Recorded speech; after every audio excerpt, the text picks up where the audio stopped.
But I mean, at a certain point, if the government's regulating you enough, then you just become a de facto arm of the government versus being a private corporation. The entire idea, right, like of government, like people talk, like what you just said, like, you know, well, government is bad because government just exists to extract wealth and labor from its populace. You just have to confront the fact that government has to happen to have a society. That's why I'm not going to say who they are online because they like exist in our little sphere. They made an argument last year about how the U.S. military needed to be disbanded, and that if we ever went to war with another country, that the state militias would just stand up and, you know, unite to fight off this like enemy. That, and it's like, no, I don't think that would happen at all. Like, in no way, shape, or form, like, is this a cogent argument you're making? You will have government in some way, shape, or form if you want to have a society. You have to have a governing body, and our founding fathers found the best way to do that anybody has ever seen. They intentionally made the Constitution small, filled with gray area for us as the American people to decipher what it is, what we want it to mean, and to dictate those terms. We can't forget, too, that the government is made up of people. See my John Adams quote from earlier. And so if your government is made up of moral and ethical people that are good faith actors and trying to enact policies that are good for society, then you're going to have a moral and an upright government, at least to the point that people can be moral and upright. If the government is made up of moral and ethically deficient people that are bad faith actors and only trying to turn things for their own devices, then ipso facto, what is your government going to go on to do?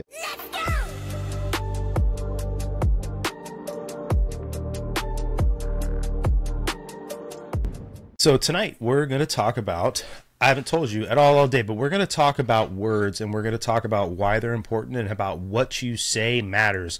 And this is going to be really specific to start off with, just so we can like branch out and have a broader conversation. But let's talk about conflating ideas and using words, and then intentionally conflating things to try to adjacently assign greater meaning to a word that has a lesser meaning, right? So the why on this was having a debate with somebody earlier today, actually, about George Wallace, who you may remember, who was shot, massive racist, piece of crap, segregationist, all this stuff. After he got shot, became like this total reformed human being, right? If people can be completely reformed, actively went out and sought the, apologized to and sought forgiveness from people of the civil rights era, including the little girl he tried to stop from going to school. Rosie Bridges, right? I think that was her name. Actively sought forgiveness from like Jesse Jackson. And so like kind of like turned a new leaf sort of as he, after he got shot. If you remember from Forrest Gump, and he's sitting there talking about, to that woman, she's like, I remember when Wallace got shot. Does that ring a bell? You look like, you look confused. George, yeah. No. George Wallace. George Wallace that went on to become the governor of Alabama. Yep. That's what I'm talking about. Yeah, so we're having a conversation. Somebody made a post essentially about how after George Wallace got shot, he became like a different person. Like I was saying, he sought the forgiveness of people of the civil rights era, and you can fact check me on this one too. I'm pretty sure the little girl who he tried to stop from going into school that day, her name was Rosie Bridges, if I'm not mistaken, if I'm not incorrect. But after he got shot, he turned over a new leaf, said that he, was wrong in the past, all of these things, right? So the conversation was, can people genuinely change, okay? And I think, right, like, does it excuse all of the things he tried to do to people, from a racist standpoint, the legal things he tried to do to stop people from voting, stop people from going to schools, integration in schools, all of that stuff? Like, does it change the wrong that he did? No. Like, do you really think he can turn over a new leaf? Like, it kind of seems that way because his actions followed the words after he had this near-death experience, which is a traumatic enough experience that people do change after these things, right? Like, that's Rosie Bridges. A fact. Right. Rosie Bridges. Yep. Okay. But in the midst of this conversation, somebody interjected with how talking about Wallace post being shot was essentially saying you were okay with racism, which I don't think is true, but just let's finish this, right? But saying that you are okay with racism, and that because racism leads to murder and every genocide in human history was somehow like racially motivated, that they are the same, and then conflated Wallace with the one of the murderers from the Manson murders. And he, in prison, supposedly reformed himself, was like a born-again Christian, and was trying to say, well, do you think then this person should have been released from jail for being born-again Christian if you want to talk about how good Wallace was after he got shot? And I made the statement, essentially, that comparing a murderer to racist language, okay, and even all of the actions he took to like keep racism institutionalized, right, that killing somebody is still different, and that the law would see it that way too, right? Like if you actively wouldn't stood in front of like a voting booth to stop somebody from voting today, right, like that's a crime, okay? But if you shot somebody on the street and were arrested, okay, your punishment would be more severe for trying to stop somebody from voting, right? Anyway, so words matter, right? And conflating things like murder, genocide, and racism to say that racism, because it can lead to murder, and genocides in the past have all been racially motivated, that these are somehow the same thing on this. There's no spectrum for what's worse, right? And I guess you could have a conversation with somebody about like what they think is worse, racism or murder. Like I asked this question, would you rather your mom get called a racial slur, or would you rather somebody kill her, right? Like seriously, like that sounds like an extreme question, but it's not in the context of this conversation, right? And could not get this person to see that. So the point in the conversation we could start off with here is that when you say things, you have to say things the right way, and that conflating things that aren't the same, like racism, murder, and genocide, okay, actually detracts from things like murder and genocide when they happen, even if people can be racially motivated to kill somebody, and if genocides, and they have been, that genocides have been racially motivated, right? Sure. I mean, is that your question, or it seemed like it was more of a statement on the end? It is more of a statement, right? Okay. Like having to have this conversation with you about like why words matter and how conflating things is an affront to trying to have a logical conversation, and I think is a theme overall in our modern curated experience, A, online, and then B, with the mainstream media, and then how we all interact with one another, that people use that tactic of conflating things like racism with murder to somehow make their point more impactful, and then to give them some sort of moral high ground over one another. And that calling people out for conflating language, this conversation is going to be about language, right? That calling people out for that is the right thing to do, and that idly standing by while somebody conflates things that are not equal, okay, is the right thing to do. It would be just as right as stopping somebody from physically committing an act, like in flagrante delicto, committing a crime. It is the same thing. Yes or no?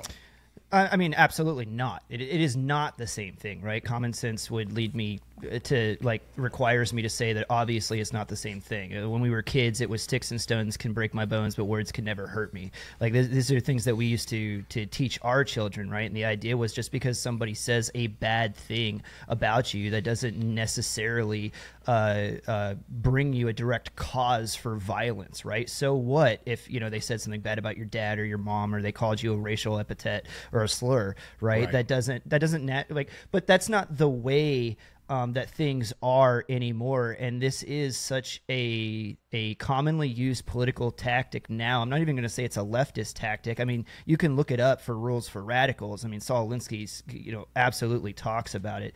But the idea that you're getting at is what's called semantic overload. Mm-hmm. And it's when a word is redefined in the public lexicon, not to mean the actual thing that it means anymore. And so it is like you would commonly hear phrases today like dog whistling, right? That's what they'll say about the right. It's like, oh, hey, don't, when he says this, what he's really trying to do is hint and nod and wink, wink to the people that, speak the same language. And these words actually mean these words, right? And you can see that slide in the whole, first it was silence is compliance, right? You remember that? Yep. But then it very quickly became no, silence is violence. It's not just good enough for, like, before what they were saying when they use that phrase, it's like it's not just good enough, and you can see this in the writings of Ibram X. Kendi, because this is exactly what this guy is trying to foment when he says it's not just enough to be not a racist. You have to actively be anti-racist, which means like you have to now be racist towards white people, because that's the only way to get over white people somehow being racist to black people for so many years. And so then it became silence is violence. Well, to him it's not racism, because you can't be racist to white people. Well, that's what they would say, and we all know that that's just like utter that's dog shit, right? It is important to understand this, and we have to navigate this conversation so specifically, because like we're going to do so much of actual defining of terms tonight in order to stay above water and say, when I say this phrase, I mean it this way, the literal way. But when other people hear it, they're going to hear this because of the semantic overload that's applied to the terms. What I was getting at is that interesting to navigate. Go ahead. No, what I was getting is that he feels justified in saying what he's saying and sees no wrong in doing it, because you cannot be racist towards the oppressive class, right? So to fill the space with anti-racist behavior, which is in turn just prejudice on its face, right, which is racism, okay, or can be racism, a form of prejudice, that he's not wrong. You can't be wrong doing that, right? So then now you've taken the shackles off of somebody and given them license to actively go out and dehumanize people or even commit acts of violence should it take you that far, right? So this is the same sort of like language that the fucking dude from Colombia that is going to be deported now, Mahmoud Khalil, right? Passing out pamphlets in support of Hamas, right? You are going out and you're actively supporting the like terrorism essentially, but if you go out and say based on like a political ideology and agenda that it's okay to hurt white people, which people have said, then that's the same sort of violence incitement that is wrong. But now there's a double standard in this country because of the semantic overload you're talking about, and it's now become okay to be racist, because that's what it is, towards a specific group of people in this country. Because you now have permission to do so, a license to be racist, essentially. Yeah, and I truly think that some of these people in their own demented way, they see themselves as not just justified, but having the moral high ground in doing so. Yes. They do. They see it that way. But I mean, it's because of the conditioning that they've been through and the indoctrination into these leftist ideologies that gives them this warped paradigm of the world, right? So circling back around to the slide, right, when it going from silence is compliance to silence is violence, what they're now saying that's not actually even meant for the activist crowd, because they're already out and they're doing the thing. They're in the streets, they're breaking the windows, they're setting the white businesses on fire, and sometimes black businesses too, because mobs are just going to mob. But they're looking at the everyday person that's just scrolling on TikTok, and they're reaching out and are like actively trying to radicalize the people that would otherwise just like, hey, I'm not going to say one way or the other and scroll past. It's like, no. If you don't get involved, if you don't stand up and participate in Right. the mob mentality. Silence is violence. You are just as culpable and you are just as guilty. Correct. And then you see that semantic overload. They're overloading the term and the word in order to convict people to not even be, in the standby crowd, like on the sidelines. Right. So yeah, all great points that you're making. Like this is what we're up against. And then the other thing that I wanted to say too, up top about this topic is they've been able to be so effective about this for so long, because when you control the language, you control the arena of ideas that we all have to debate inside. So when you're having these types of debates across the political aisle, it is that semantic overload that is actively tying one hand around your back in what you're trying to describe to let's just say a person on the left. If me as a conservative on the right is trying to talk to a person on the left, I am constantly at the disadvantage of competing within their arena of ideas, because they have their own lexicon. You may as well be speaking two different languages, is what you're you saying. might as well, and that's the entire point. And so in the same way that God confused the language of the Hebrews back at the Tower of Babel, and they all had to go their separate ways, it's that very same divide that you're seeing today. Because if you're both speaking English but not speaking the same language, like you just said, then you can't properly exchange ideas with somebody else. Correct. It's like the whole conversation we keep having about like what is a woman or what is a man, right? And like the whole trans thing. We can't agree because your definition is literally different than mine now, because you guys have created this alternate economy of words or lexicon to use your term, where now you exist in an entirely different world. It's not that we're arguing what something is or isn't. We're now arguing about things that just can't be the same, because we may as well be arguing that an apple is an orange and an orange is an apple now, because you've and this again would be, this is like the subjective part of that argument, is like, I think what I'm saying is scientifically sound, and it is to say that biological men are the only humans who can be biological men, and that women are women, okay, like not womb bearers or whatever the hell else, right?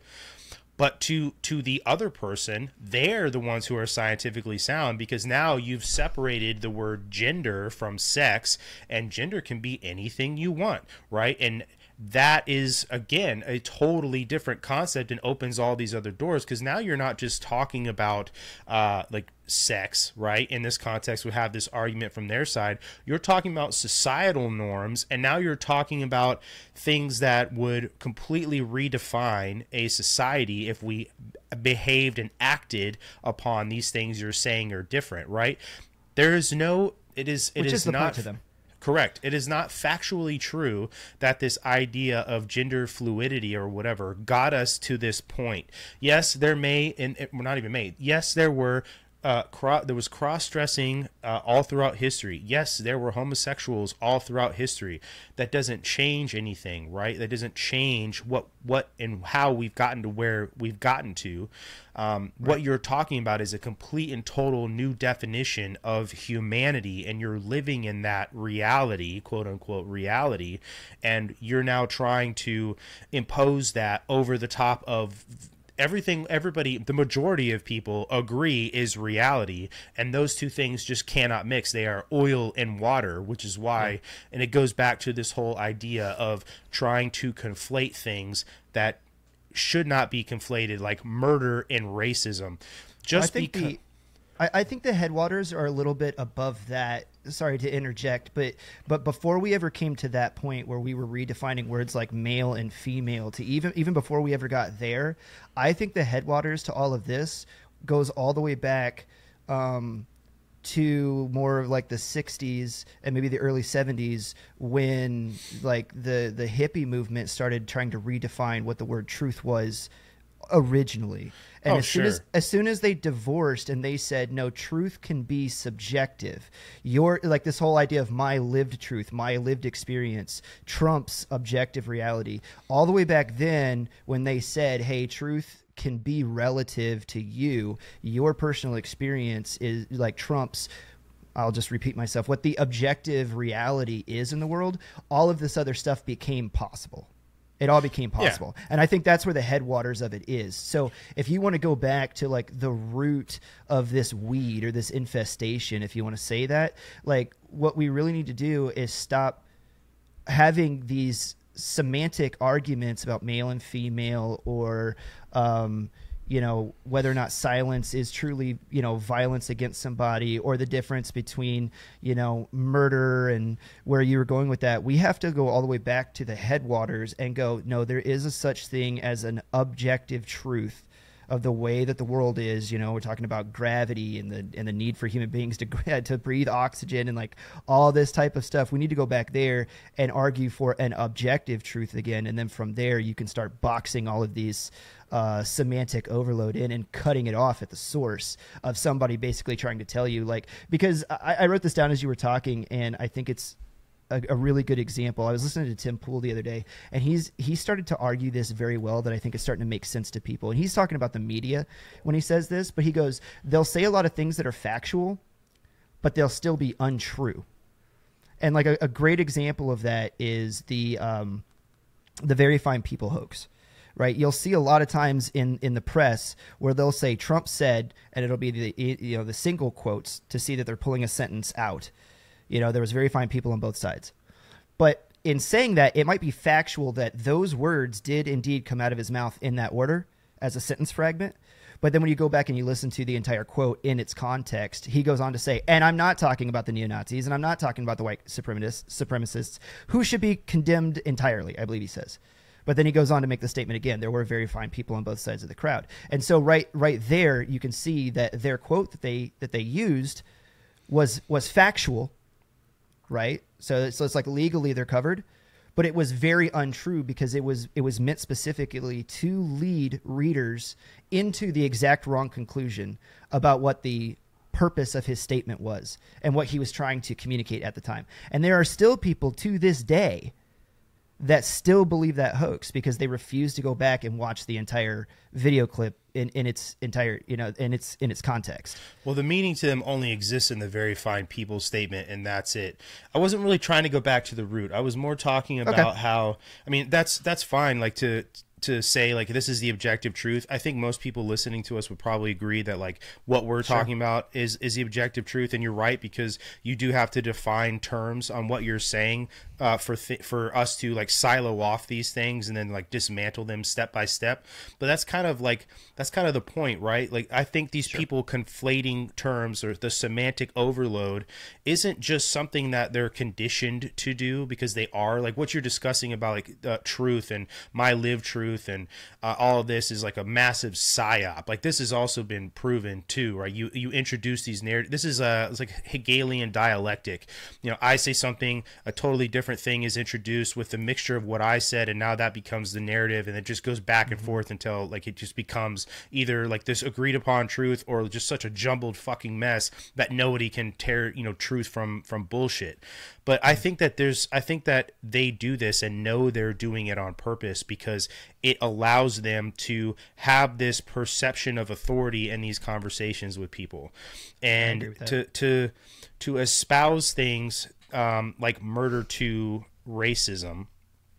It may be true that racism can cause murder, but it is also true that road rage can cause murder, and neither of those things are not related at all. So you can't make an absolute statement that racism causes murder, because that's not true. I can be mad at you in traffic for cutting me off and not get out at a stoplight, pull my gun out, and put a bullet in your fucking head, right? Like these things are not the same. And I don't think enough people are willing to say something to somebody else about what they're trying to do when they do that, because they're also trying to scare you into talking about that subject, because now, now racism means murder and I better shut up because now you just think I'm a terrible person. And I don't think enough people are I guess, versed enough in this stuff to realize what somebody is doing when they attack you that way and attack your language that way and conflate terms that don't have the same meaning. And it's just in an effort to shut you up by saying, oh, well, it's like the whole it's like basically gaslighting you. Oh, well, you said that, so then you must think this. Well, no, that's not what I said. And now we're talking about something completely different. And anything I say is going to be misconstrued and now used in both ways to try and like a two-front attack on you. Well, the original thing you said and now the thing I said that you think based on what you said originally, which isn't true, you're going to have to defend both of those points, and it just spins off into absolute chaos.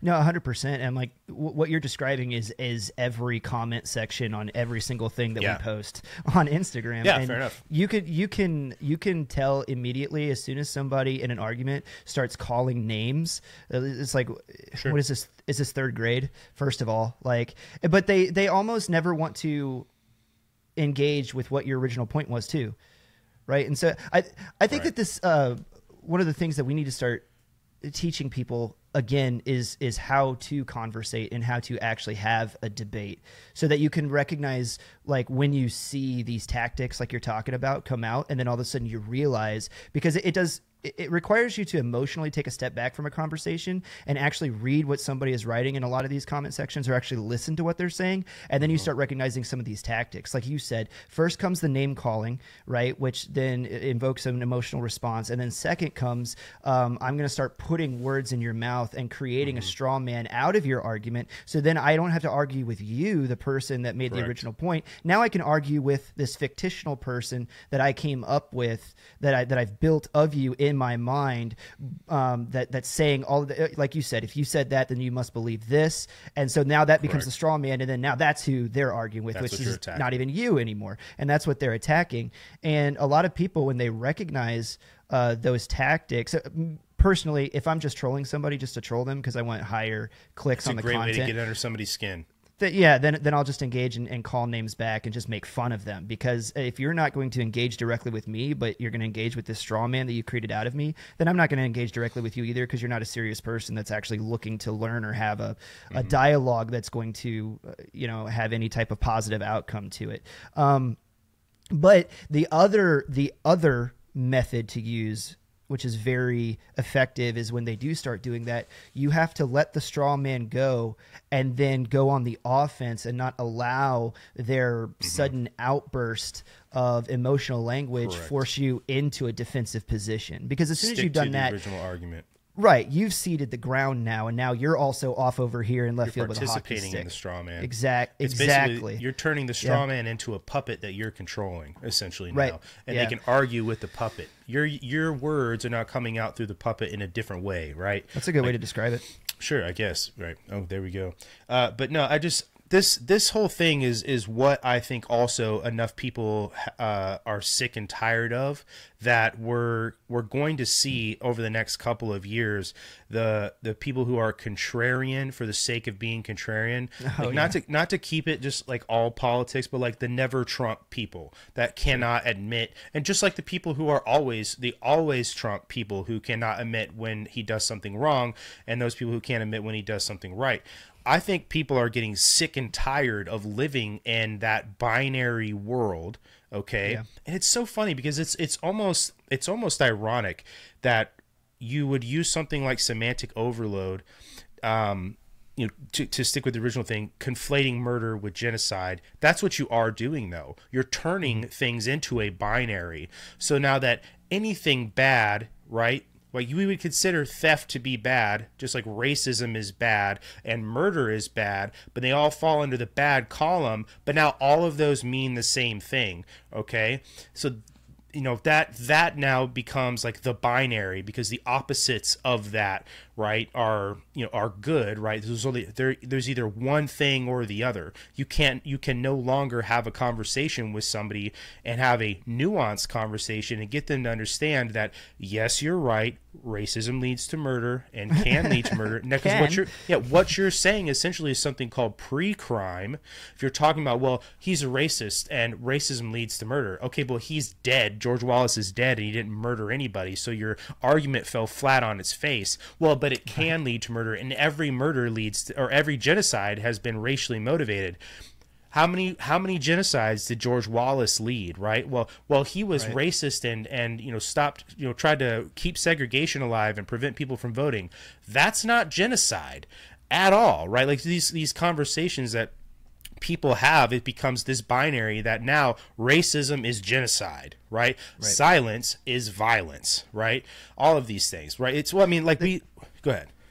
They say, I was just going to throw it in there that they say the same thing about the trans argument, right? When you go back and you say that men cannot become women, they also call that genocide, which is such a bigger leap, but it's the same exact leap that you're talking about. Well, it also detracts from real genocide to sit here and tell me that you are now being genocided because I don't want you reading one fish, two fish, red fish, blue fish in full fucking Frankenfurter drag at the library in front of my kid. You're not being genocided, right? Like, Armenians were genocided, Rwandans were genocided. Like those are two vastly different things. And to sit here and say that is not just stupid, it's disrespectful. You're wrong. And now you're conflating these two things and you're taking away from things that are actual genocide so that when people see a real genocide going on, it's not going to mean as much. It's like crying wolf. You can say it over and over and over again, and now it's become like this. It's almost like the reverse goal of what you're trying to do by normalizing things. Well, now you've just normalized genocide because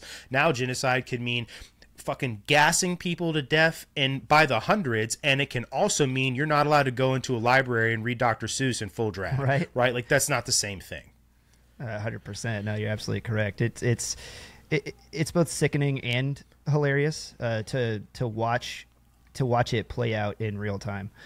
Like, yeah, man. No, go ahead. I was saying, go back to your defining the objective truth though. Like let's talk about that because that is a good point. Let's talk about how let's start just with what truth is basically. From the biological standpoint, okay? Men are men biologically, women are women biologically. If you want to dress as a man or you want to dress as a woman, that does not make you the other thing at all, right? I don't think that needs to be said, but we're saying it because we're defining terms, right? And to say anything other than that is asking me to participate in your delusion, which I do not have to do and have the right not to participate in. Sure. I like to come at this one from the philosophical standpoint. When you say like, what is truth? You have to be able to nail somebody down on whether or not they believe a thing either can be or cannot be. Right. Like you have to nail somebody down on the idea of can a thing either be true or untrue? And by that, I mean it either 100% is or 0% is not. And that's a hard thing to do because now you're talking about perspective. Right. And so then we start going into right down that rabbit hole, but let's do it, you and I, because no. I'm asking you, can a thing either be or not be? Well, that's an interesting idea, okay? And I'm going to play with this philosophically as well, and then we'll do this physiologically too. So there is, I think it's I want to say, and continue to fact check me on this, but I'm pretty sure it's a Papua New Guinea tribe, maybe the Trobrianders, who had the cones in their eyes were unable to recognize the difference between green and blue. Okay. They were shown blue and could not recognize the difference until they were told that one color was blue and then the other color was green. And then they could, with 100% consistency, recognize the thing that was blue and then the thing that was green. Right. Sure. So what is truth then? Right. Because if blue is blue and green is green, but and we would say that things are either blue or green no matter what you think, okay? But if I tell you that something is blue and now you recognize it to be blue, it's the Himba tribe from Namibia. Namibia. Okay, thank you. So I was wrong on that one. But that's a weird concept Because if I have to tell you that this is blue and this is green, but before I told you they were different, you recognize them to be the same, and then now you can, what is reality? Because you and I would just take for granted that that's green, that's blue, no matter what you think. Even colorblind people, right? You see, colors, and you can't see certain colors in the way that they, I perceive them. It's still green and it's still blue. But I had to tell you that was blue, and then it became reality, and then you could tell the difference. Sure, and the argument that you're making is the one that goes back to reality versus perspective, but that still doesn't change the fact that they are two different colors. It still doesn't change the fact that objectively one color exists in this light spectrum and the other color exists in this light spectrum, regardless of whether or not your brain can perceive it. And that's one of the things where I go, it still can be the truth, regardless of whether or not you can perceive it to be true or not. The reality can still be the reality. And this fundamentally, when you go back to these headwaters, is one of the things that we've been arguing in religions for a long time, right? It goes to the there's a really interesting quote in the final book of the Harry Potter series where Harry dies and he goes to see Dumbledore and they're in King's Cross Station, right? And he looks at him and he goes, "Professor, is this all real or is it just in my head?" And he goes, "Well, of course it's in your head, but does that make it any less real?" And that's exactly what the blue and green thing is. Exactly, and that is like what we're talking about, is what you perceive and how you perceive it. I mean, we know that we live in a world where you are always just ever off of what actual present time is, because it does take time for light to enter your eye. It does take time for your optic nerve to transmit that to your brain, and it takes just a little bit of time, right, for your brain to then recognize the image, and then you recognize the pattern, and then you objectively interact with the world around you through your sight. And even though it's just a split second of time, we all technically are always in the past, and you're always playing catch up. But that still doesn't mean that what objectively exists doesn't exist. It still does not mean that. And everything that we know and the way that we are able to interact with the world around us that we've discovered through the scientific method has always all been hinged on the fact that something is objectively true. That's why the scientific method is designed the way that it is. You make your statement, your hypothesis, and then you come up with a way to test whether your hypothesis is true or not true. You can go through the experimental phase, and then if you can recreate it over a certain period of time, and other objective scientists can come along and recreate your experiment, and they come to either the same, if they do come to the same conclusion as you, then after that long enough period of time that we allow for it to be disproven, if it can't be, then we accept it as scientific fact. Dude, that's why the system works that way. It could still remain a theory, like gravity is technically just a theory. Sure. Evolution. We can't prove it to be true, but it's a prevailing theory that science has. Well, going back to the blue and green thing, it's almost like you have to be told and disabused of something, right, to recognize it to be true. You can recognize it. You can recognize something or try to recognize something, but maybe you need to be told or you need to learn about it before it can become true as well, like to you. Because when those people were literally looking at the two different colors and could not see a difference. They had to be disabused of the difference, and somehow it clicked in their brains that those things now are two different things, and that we now know one is blue and one is green, right? So it's almost like you being presented with new information and being receptive to being presented with that new information can allow you to develop a new opinion and to recognize things that are true, right? Even if you couldn't before. Well, that's the scientific history of the world.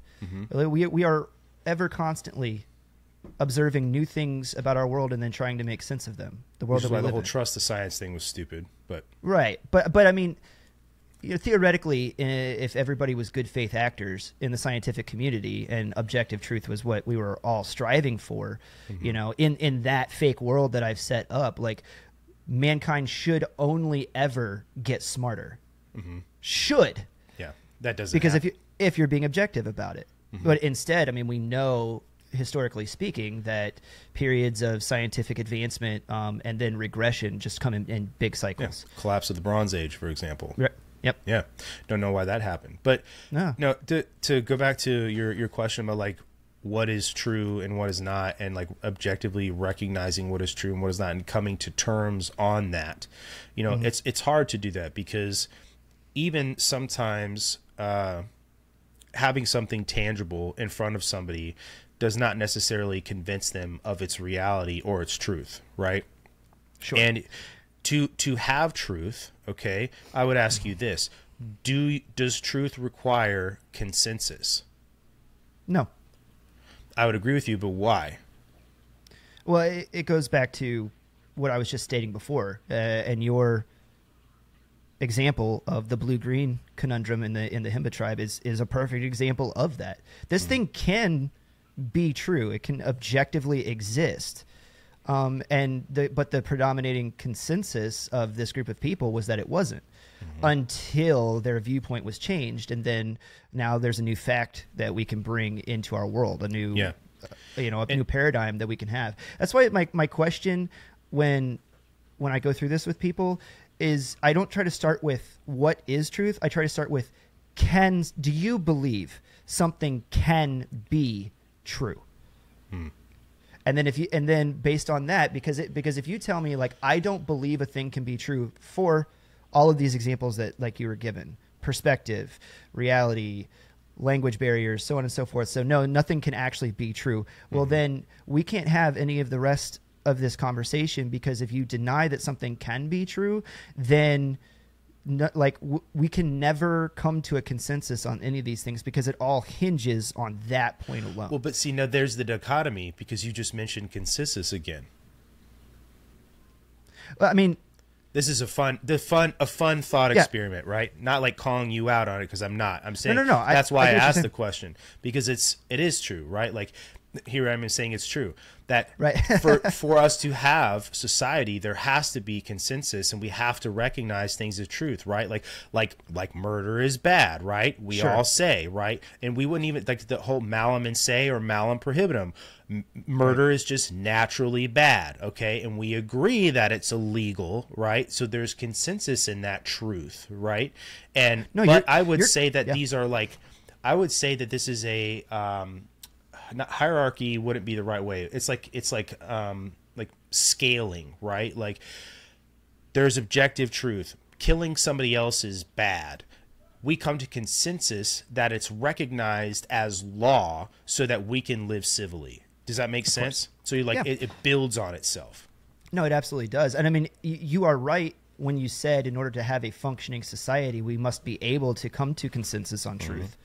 All I'm saying is that it all goes back to whether or not somebody fundamentally believes a thing can be true or not. Because if you don't agree on that point, then ipso facto, and now we've brought this section of the conversation full circle, look at what we're dealing with today, because we have an entire group of people that have come to the consensus as a cohort of our society that start entering all of the topics that we were discussing before. I would Men say can be women, racism equals murder or equals genocide, like so on. And you can just plug them in from where you know. I would say that consensus on truth is the forcing function for having societal boundary, right? Because we recognize something to be inherently true, okay? Like, I watched you eat those berries. I watched you have a stomach ache. I watched you shit blood for 3 days, and then I watched you die. That's fucking truth. But then somehow they bring in the next guy and they go, okay, hey, try frying the berries this time. Well, sure. Oh, nope, same thing happened. Right. No, but and then there's the scientific method, right? But that reality then engenders the consensus that, hey, we don't fuck with that bush and its berries, right? So this is the like natural progression of things. We have to recognize something as truth. It's impossible to escape that consensus dichotomy, even though it doesn't need our consensus to be true. But because we are human beings and therefore have this inherent need to develop society, consensus is both a requirement and not a requirement to live in a reality where truth is the predominant guiding factor. Does that make sense? It absolutely is. I mean, that's why we're watching society actively degenerate right now, and it is regressing because of that. We are failing to come to consensus anymore on objective moral truths that we have held for a long time, because it's not just the scientific community that these people have gone against. They started with the religious community, and that really too, because it's a place of truth, right? Really, where it all started, if you really want to go back to the original, let's really go back. Is Adam and Eve in the garden, because God said a thing. Remember, we kind of had this conversation the other night. With your God dad, said a thing, and then what was the very first thing that Satan, as the serpent, said to Eve? Did he really? Did God really say? Really? Yeah. So right there, doubt. the objective truth. Like Exactly. that's what he brought into question. Right. Yeah. Yeah. No, and it's very easy to do that, right? It's not hard because, again, it goes back to consensus. If Eve didn't agree with God that, well, okay, what you said is true, and I will not eat of the tree of good and evil, right? Or truth and right, then I don't agree. Then, well, the truth is you're going to get kicked out of the fucking garden, okay? But the consensus here, I agree with you that is the reality, and I will not do that, right? And the alternate is introduced and creates all of this. And now guess what? Chicks, you guys have to deal with periods, so there you go. But no, I mean, that it's funny because it is like things don't have to have consensus to be true, but for truth to have a positive effect, human beings have to consensually agree that something is reality for it to be good. Because you and I agree that dudes can't get pregnant, and that's fine. We know that to be scientifically true. But to some fucking idiot down the road, okay, who I think is a fucking idiot, and they don't see themselves that way, they don't agree with you anymore. They don't agree with me anymore, right? And I guarantee you that, if we were to start this conversation with somebody like that from the beginning, like we did, hey, do you agree a thing can be true? 100%, you wouldn't have even been able to come to a consensus on that. Yeah, your idea in the beginning.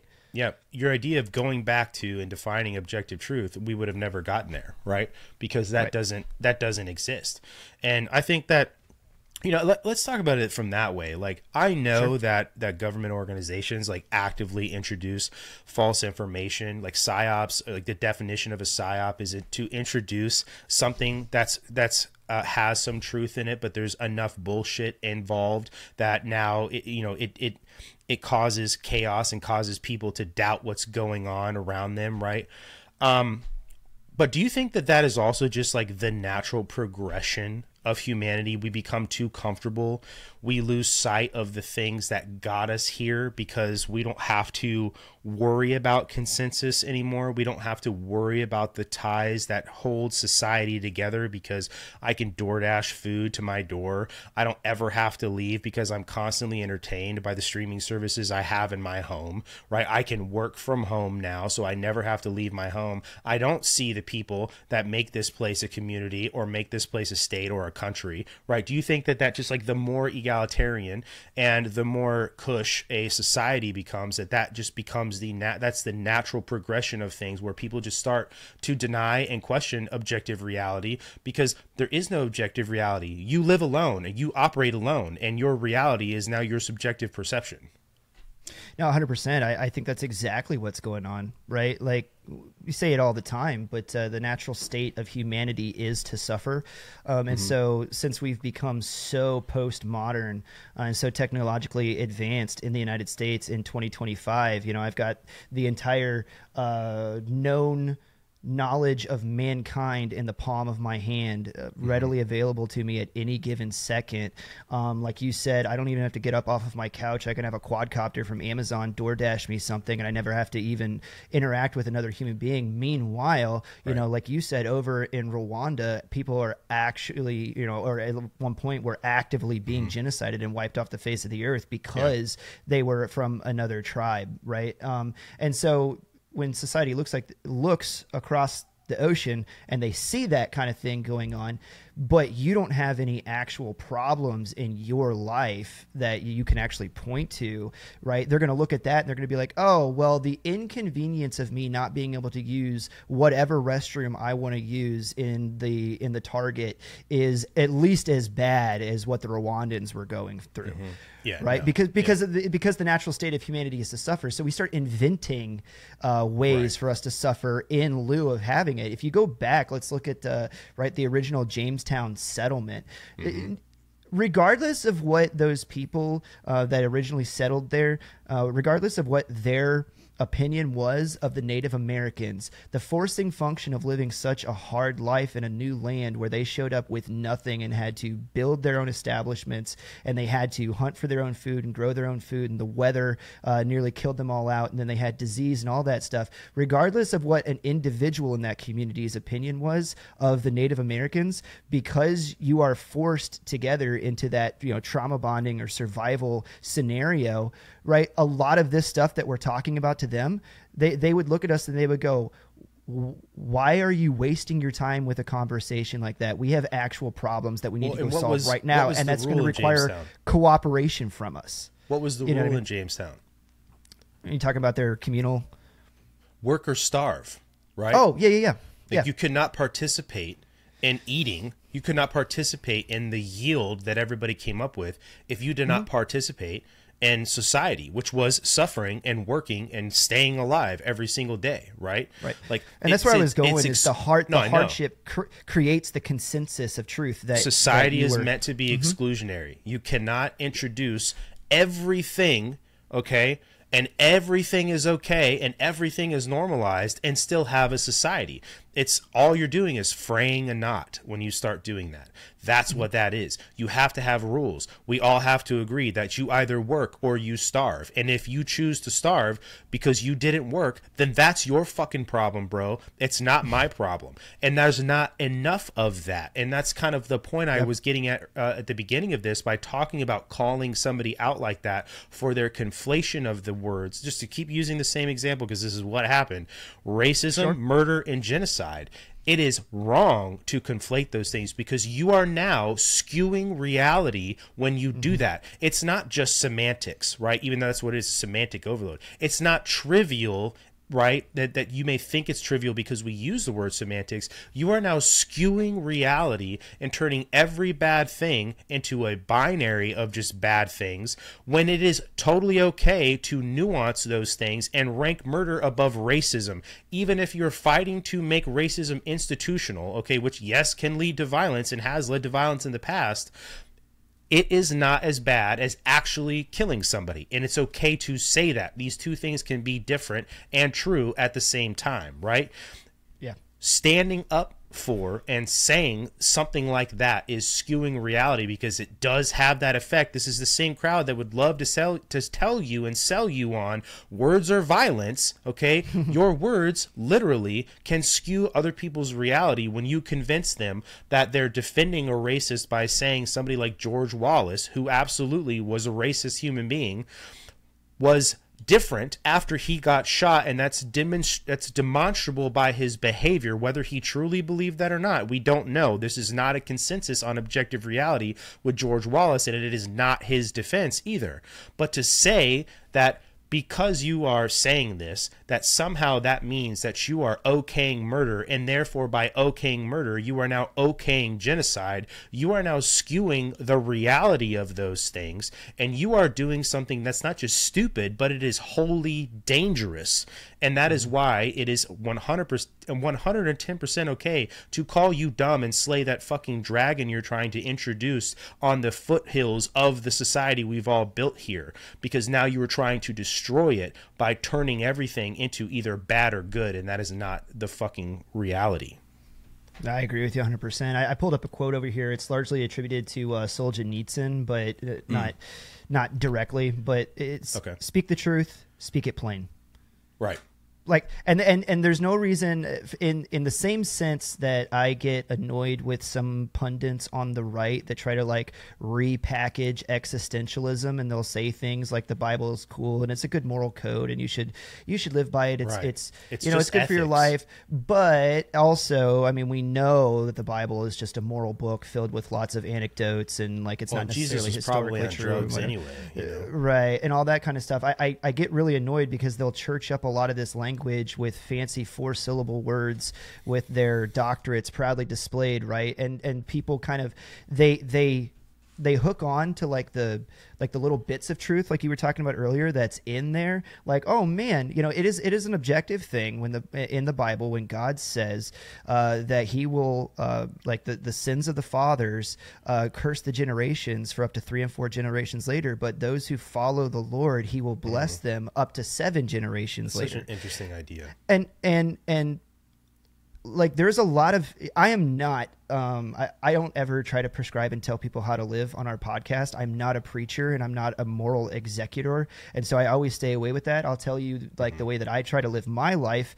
And if people decide to use that as an example, I'm not saying do things the way that I do them, because I am not, you know, I'm not Jesus Christ. I'm not St. Peter. I'm certainly not Paul. Right. And so it's like the whole follow me as I follow Christ thing. I think that you should probably talk to Jesus directly, because I'm not necessarily always going to be the greatest example. But all of that being said, there are ways that my family, my father's family, and the way that he raised us as we were kids, that I have followed God in when he said, hey, you know, live your life and do it like this way. I have only ever, and when I actually followed those tenets that he was giving me, have only ever received blessings in my life because that was the way that I did it. And one of the examples that I like to give is I was actually a virgin when I got married. I never slept around. Neither was my wife. And so because of that, there are just some natural physical blessings and relationship blessings that we enjoy, and baggage that we don't carry, because that was the way that we decided to live our life and the way that we decided to conduct ourselves. Natural consequences of your choices, right? That's one of the examples that I like to give. In the same way that if you have just a completely and totally deadbeat father, I'm making up a family in my head, that walks out or cheats around on his wife, is abusive toward his wife and kids, drunk, leaves. Now you have a single family home. Mom gets hooked on drugs, goes out, and we've seen this so much in American society. Yes. In the past several decades, so I'm sure everybody knows a family like the one that I'm making up in my head. You're going to see like what are some of the natural physical consequences that rolls onto those children just by virtue of the choices that their parents made, right? Those kids are much more likely to wind up in jail. They're much more likely to continue that pattern of behavior because of seeing drug paraphernalia and alcohol in the home. They're almost certainly never, in very rare instances, do they ever financially become successful above and beyond that, you know, into that next generation. And this is all because of the choices that the parents made.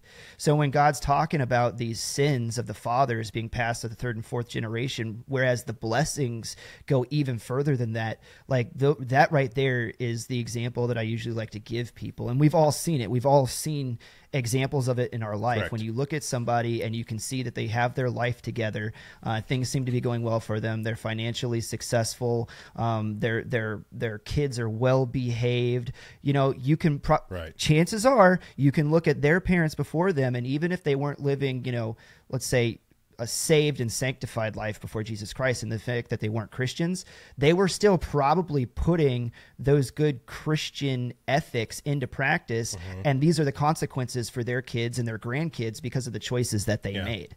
Well, it's funny too, because you're completely right. And you would look at a kid that came from a background like that and didn't behave that way and rebelled as an outlier, just as much as you would look at somebody who said, or whose parents were this, you know, this dysfunctional family that you were talking about, and then they became somebody, you know, because they were like, oh, I don't want to be like that, right? Like that's the exception to the rule that you're talking about, you know? Both of those things are the exception to the rule. And, you know, what you're talking about here, like this, the curse of the father, or whatever you were saying about the sins of the father, and passing that down to children, it's your behavior.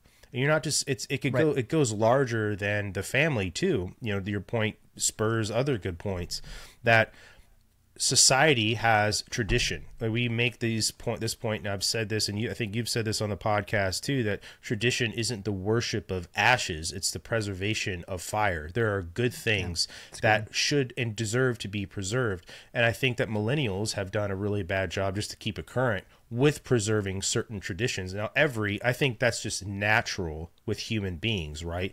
We think, oh, well, that, I don't like that, I'm not going to do that. And that's fine. That's just what happens. I don't think there's any preventing that, okay? But there is a reason why we use the phrase throw the baby out with the bathwater, or that you are missing the forest for the trees, because you're not seeing the fact that there is value in something, because you would rather do it differently, or you perhaps have some sort of ego block from letting you recognize the truth, right? The consensus truth that there is, and doing something a specific way, and then you fuck up, and then you're like, man, that's exactly why they did that shit that way, and I should have just fucking listened, right? And people do that. I'm one of those people. I have had to learn shit the hard way a lot because I made mistakes 100%. And it's not just, everybody does, but like, I'm talking about like people make serious fucking mistakes and they're like, shit, I should not have done that. I should have listened to my dad or my buddy or whoever said these things to you, right? Like, so here it is it's that scaling we're talking about of like objective truth, consensus, and then passing down that consensus as well. That's like the next brick in this wall we're talking about, is the distribution of that consensus truth to people, and then using it as I guess a guideline to show other people how to live, right? And this now here's where we start to like the delta starts to widen, because to have a good functioning society, like, you cannot force everybody to behave the same way. And this is where that knot starts to fray, right? And why we start having these issues, but you can by being, but we can force those behaviors into the outskirts of society. What do you mean? You can't force somebody to behave a certain way. Different things. Right. But I'm trying to stay broad with your point. You can't force everybody to stay a certain way, but through that consensus, when we recognize that there are certain things that are morally, ethically, and even objectively better ways to act as a member of society versus other ways, you can, through legislation, like force those negative behaviors, right, that tear society down. You can force them to the wings and to the outskirts of society. I mean, I think you can. I think that's also introducing a much different conversation, a much more nuanced conversation.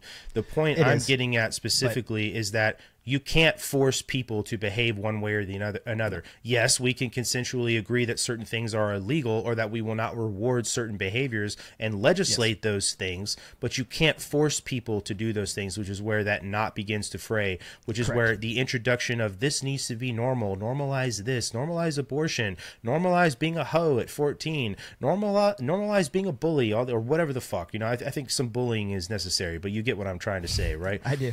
That, but now that we can have that conversation, okay, because law and legislation does require consensus, but laws can come to be reality without consensus now as well, because we have bureaucrats, and that's unnatural, in my opinion, right? Consensus is natural. Dictating terms without consensus, right? That's like the modus of a tyranny, or having a king, right? But bureaucrats, these district court judges with their national injunctions, whatever, that function is not natural to say. Like, it may be in a small way when you're a parent telling a child what to do, but an unelected bureaucrat is not. This is not an in loco parentis relationship we're having with you. And this is just all the nuance that exists in the foundation of what I'm talking about on the surface, right? But yeah, so that's a good debate to have as well, about like legislating morality, because I love that debate. Yeah, morality, okay, I think there is a difference fundamentally between morals and ethics, right? Ethics, you can look at it and say, well, ethically, that's the right behavior. I'm going to model that behavior, even if, okay, I may not morally believe it, right? So like, can you legislate morality? Can you legislate somebody to feel and believe something, right, to be true? I mean, that's kind of where I look at that. It's an interesting idea. No, it really is. I do want to take a step back in the conversation and say a thing just so everybody understands exactly where I'm coming from when I was talking about the sins of the fathers, third and fourth generation, because I do believe in personal responsibility very heavily. Yeah. You can't control what anybody else does. I merely was trying to describe the fact that there are natural consequences to the choices that people make, and then they can create worse situations for people down the line, harder to get out of. Really, it just makes it harder and harder for people to get out of. But that still never takes away the personal responsibility of somebody to act in a morally and ethically correct way, which oftentimes, to your point when you were saying that, you know, you see those outliers, that's like, I was not going to be like my dad. And so because of that, you know, I put a stop to that. I didn't act that way in my life. I acted this way. And then their life goes on to be astronomically better than what it would have been if they would have just stayed in the same pattern. And like, we all love those inspirational stories for that reason, because you can objectively say, look at the way he turned out versus the way his dad was, and this is objectively better than the way that his dad was. Making fun of the guy who came from the silver spoon and is a piece of shit. We like making fun of that person. But I did want to plant a flag in that I am by no means taking away from somebody's personal responsibility to act in the right way. With children, right, like that, this concept we're talking about, if you're a kid, like you just have two piece of shit parents and your drunk dad puts you in a car, takes you to a liquor store, and on the way home you guys drive into a tree and you die, that is also an example of this, because you are you have to deal with that because you're a child, and you know that is an unfortunate event, right? You know, that happened to you. But as an adult, you're right, you have to make certain decisions, and it may be harder for you because you didn't have a good example, and you may not know. It's like this whole conversation people have about why inner city kids wind up in fucking gangs. It's because everybody around them is in a gang, and it's almost the wrong thing to do and can wind you in hot water and fucking make it a dangerous situation for you to try to get away from that. And I know this because I've heard it from people who I know in the military who were like, dude, I joined the military to get the fuck out of the situation I lived in, right? That's a personal responsibility decision. And it's one of those things that you like to say all the time.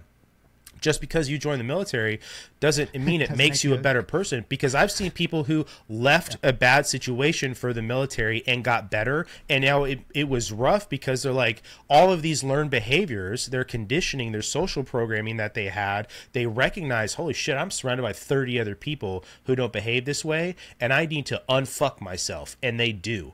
And then there's those people who just completely say, fuck all of you, and then they just go down the wrong way. So like, it can make or break you. But the military is one of those decisions that you're, like you were saying, you took your life and the responsibility in your own hands to make something better for yourself. We see that a lot in the military. That example that you just gave is prevalent within the military. Yeah, and then a lot of times you'll see that those sins, those curses I was talking about, get broken because of the good choices that people make. Right. And then now you're back up to the top of, God says, if you live this way, my blessings will follow your kids and your kids' kids.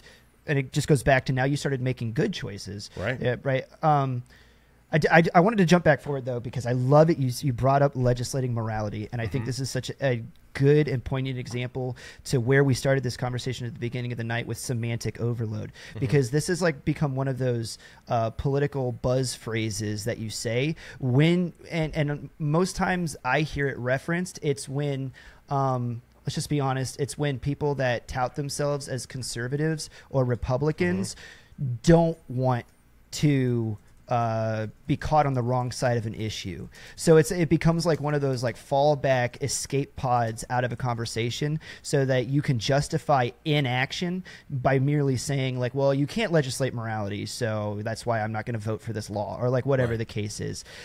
And I think that it's because the morality in that sentence is the word that's getting semantically overloaded.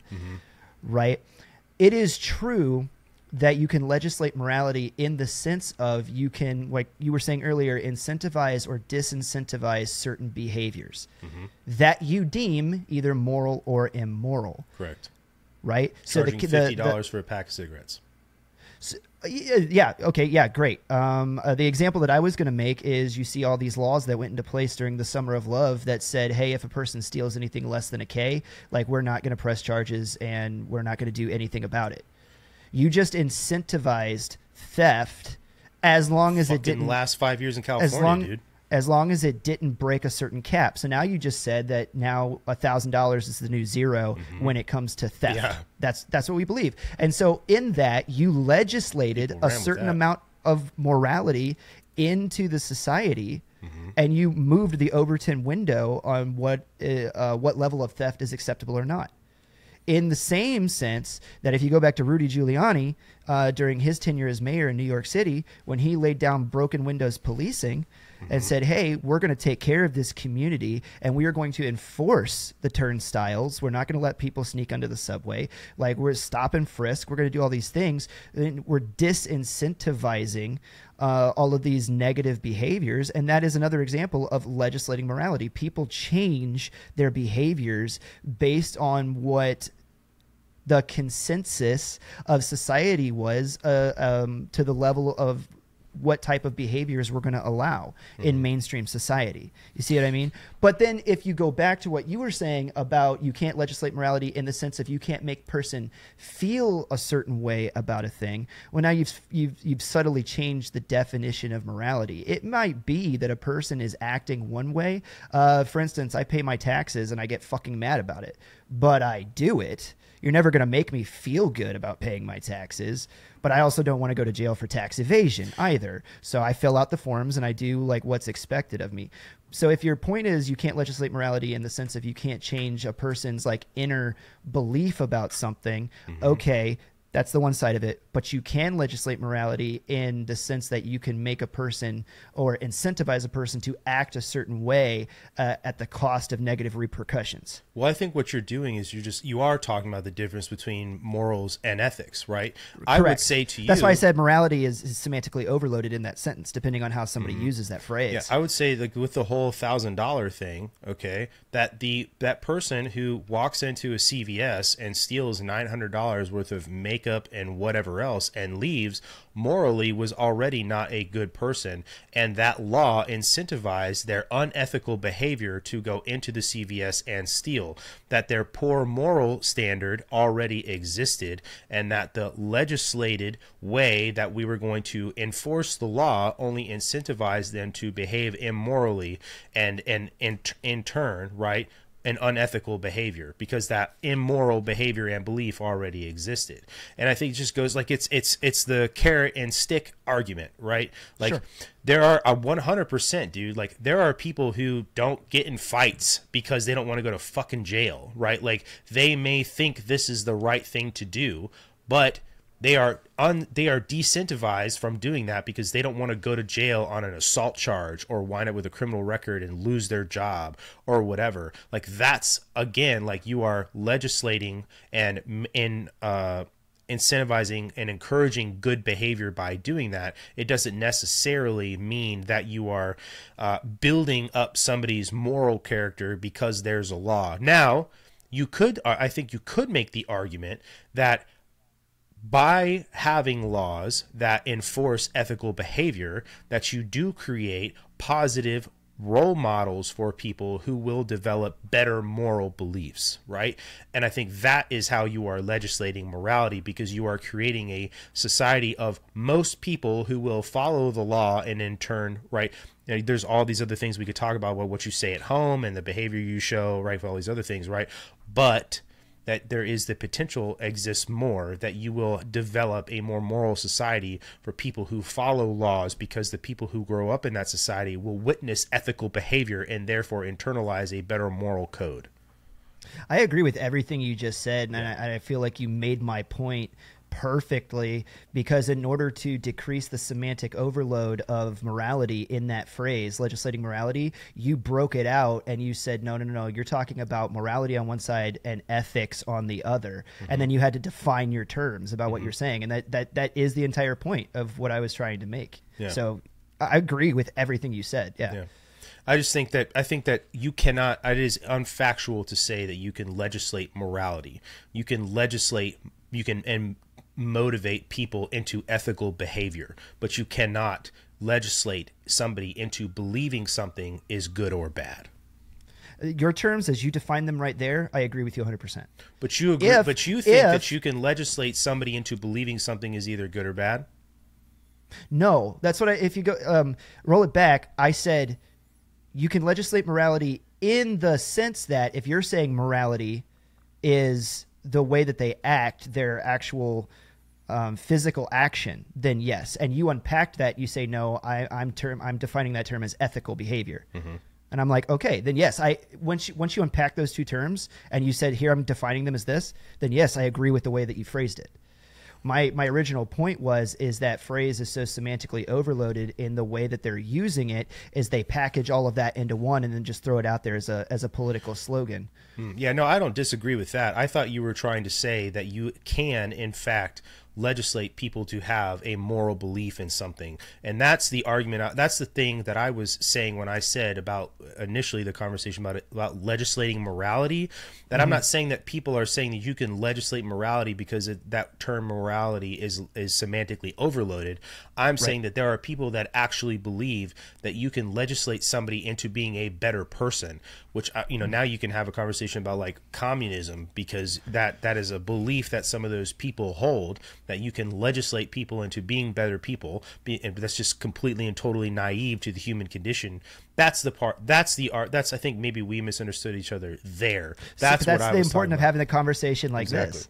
If I was to define it down, dude, in what I actually believe in one sentence, I would say it's going to be two sentences. I believe that you can legislate laws into place that incentivize what the society that you live in deems as ethical behavior. Mm-hmm. You can incentivize their behavior one way or the other. I do not believe that you can legislate a person's morality as in what their inner sense of feeling what right and wrong is. Mm-hmm. No, not that at all. That is a job for the church. Somebody must be convinced of what is moral and unmoral, as you just defined it right there. Even then, I would say that it's that the church isn't doing that. The person has to adopt those beliefs. That is true. Yeah. The church can present it. It's an example. The same way Yes. that the church is the carrot and stick, the same way that the law is the carrot and stick to incentivize your behavior. Now, I would say that the church provides more of a how to live your life function than the law does, because the law says do this or go to jail or do this or get fined or whatever, and the church says that too, right? In a way, right? Like, believe this or you're going to hell. Like, that is a very clear-cut thing. But the church also offers values and ethics inside of that, and for you to develop the understanding on why that behavior isn't just ethical, it's moral too, and you can instill that within yourself. But it goes back again to the individual wanting to, and this is like the argument or the conversation that I thought of earlier when we were talking about the difference between truth and faith. Like, you can on its face, right, look at something and not believe it to be true. That happens all the time, and there are examples of that. But you can't see God, like, to use this argument simply, and then you have faith that he exists, right? Like, there's a difference between truth and faith, or like you get what I'm trying to say. There's a difference between something being observably real and then having faith that it exists. Yeah, 100%. The Bible verse for it is faith is the substance of things hoped for and the evidence of things unseen. Yeah. Yeah, I would say that the church is a model for living a life, right? And that the state tries to do that, right? But the state is not successful at doing that. And now, I mean, this is now going into a whole nother realm of conversation where, in certain places, the state tries to replace religion and replace morals and ethics with just laws, and you can't do that at all. Like, that just doesn't work. Okay, this is why, like, this whole thing going on between the United States and the Chinese right now, like, it may look dire in some places in the United States, and the mistakes that we've made as a culture, right, and the culture problems we have absolutely need to get solved. But I don't think the situation for an organization like the CCP is tenable, because it is a state that exists to replace morality with its laws, and that is not ever going to be a tenable way that human beings will exist in perpetuity, ever. And our founding fathers didn't think so either. This is exactly what John Adams was talking about when he said that the Constitution is completely and totally for a moral and upright people and is wholly inadequate to govern any other. Because what he was getting at there is that you're supposed to get your morals and ethics from the church, from your religion, and then you get your laws, your societal laws, from the government. The government was never meant to bridge that gap and then provide you with ethics or morals. Mm-hmm. That was already supposed to be inside of you. Like you said, you as the individual, we're counting on you to have that part down to yourself. Yeah. Well, it just goes back to the recognition of what truth is, you know, and that society has to have a fundamental thing to turn around and point at, okay, and say, this is us as a group. Okay, and the introduction of so many things that are us as a group make it too big for you to point at and say, this is us as a group now. There's just, it isn't. Like that conversation we had with Dan Holloway about, you know, Constantine, uniting like that. And that's a pretty loose term, I should say. Okay. Rome under the Christian religion. Right. And, you know, historians like will come at you for saying that about, you know, but it did create something to point at and say, we are this, right? Yeah. And that's the problem I think most people in this country have, and the West has anyway, is just an identity problem. 100%. I think a great example to back up your point is the modern day conflation. We pull that term back up from the beginning of free speech and pornography. Right. And that's one of those things where everything that we've talked about is on display in this argument. We shouldn't take pornography off the internet because it's an expression of art and free speech somehow, where I'm sure if you sat down with the founding fathers and you ask them, like, should fully nude pictures of people copulating be printed in the New York Times, like, you know, they probably would have laughed. That is not what we're talking about, is what they would have told you, right? Mm-hmm. That was not the original intended purpose of it. But here we are now, and it's you know, the 21st century, and we're being forced to have this argument. Mm-hmm.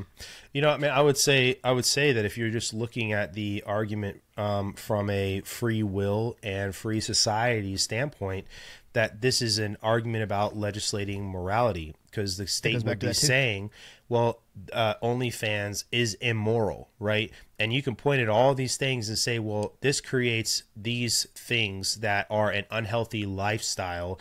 It destroys somebody's self-worth over time, and all these other things you can come up with, okay? Mm-hmm. But it is their personal decision to do that. And having the government step in and say, well, pornography is now illegal because it's immoral, okay, is going to not sit well with people. And it's the same thing with abortion, okay?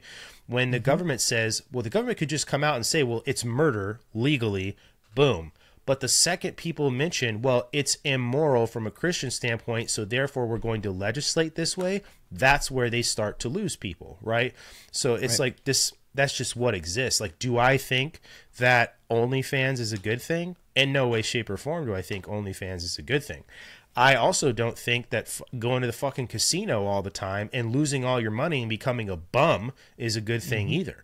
Just like I don't think drinking to excess or doing drugs to excess is a good thing. But I mean, like, within the extent of the fact that you're using illicit, illegal drugs, right? But like, you know, you can become addicted to the feeling of certain things, and you do it over and over again and become just a fucking couch potato, right? I don't think that's good behavior either. But as long as you're not breaking the law, then you are not doing anything wrong, right?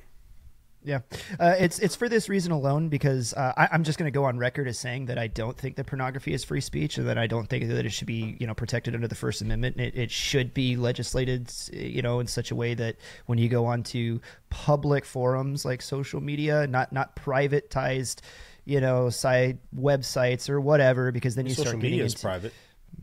You know, it can be, but when you start talking about things that go public for like the entire internet to be able to see, I don't want to be bombarded with that. It's a public space. I treat it like the public square, and in the same way that we have decency laws, that's where my case comes from. It doesn't fall under free speech. I just wanted to go out there on record and say that that's what my personal viewpoint. Well, let's talk about that. But Would you say that social media then is the same as a public forum?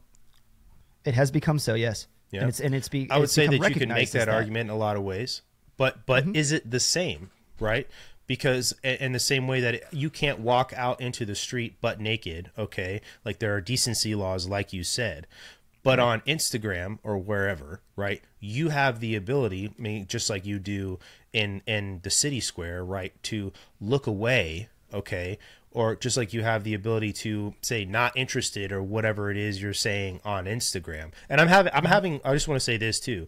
I'm having this argument as a devil's advocate argument to what you're saying, because it does blur a lot of lines, okay? Yeah.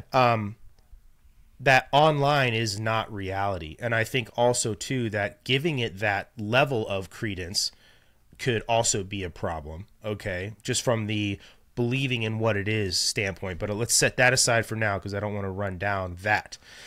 Okay. I would say that what you put online on a private website, okay, that somebody has to take the time to go to onlyfans.com and find somebody, I do not think that that should be illegal, okay? I can see your argument on the social media thing, okay? But there are age limits as well on Instagram, right? I have no idea. And actually, I'm pretty sure that, and you could fact check this, that the age limits on Instagram, people were still seeing pornography. And there's still, I mean, Meta, this is a fact. Meta is used for sex trafficking and CSAM all the time, okay? So, you know, there's a whole nother reason to talk about Meta and shutting down shit like that. But you know, saying that it is not free speech to put something on a private website, I would argue that is your right to do that, because it requires other people's decisions to go and seek that out. I think there's more of an argument with an algorithm like Instagram, where, I mean, how many times have you followed a page where it's like funny fails, and like you followed it because it's just people busting their ass, and then one day you open Instagram and there's some fucking butt naked chick on the fails page because she paid that page 10 grand to run ads for her, okay? And it's like, fuck that, I'm unfollowing the page, right? You had no choice in seeing that chick's asshole or whatever the fuck you just saw, okay? And I have reported those and they get taken down a lot, right? And so there is some recourse for it, I guess. But I would say, though, right, if you went into a restaurant and you pulled your pants down and you showed somebody your butthole, you're going to get whacked with a crime, right? Yes. But if I open my phone and I see your butthole, it's not a crime. Now that's weird. Yeah, and that is almost to a point what my stance on it is. I would like to see pornography stigmatized out of polite society completely and relegated to the dark web. Agreed. Let's just be honest, though. That's never going to happen. No. And we're too close to the apocalypse to make that a reality. But like stamping it, I'm not the one that argued that social media was not a platform but a publisher. Or excuse me, was a platform, yeah, not a publisher. I'm not the one that made that argument. They did. They were the one that got Section 230 carve out so that it was treated like public telephone lines. They did. So now what I'm saying is I'm holding you to the same definition that you brought up of yourself, and this now represents the town square, like you were saying, and public decency laws should absolutely apply in this digital town square in the same way that does in the physical world. Instagram.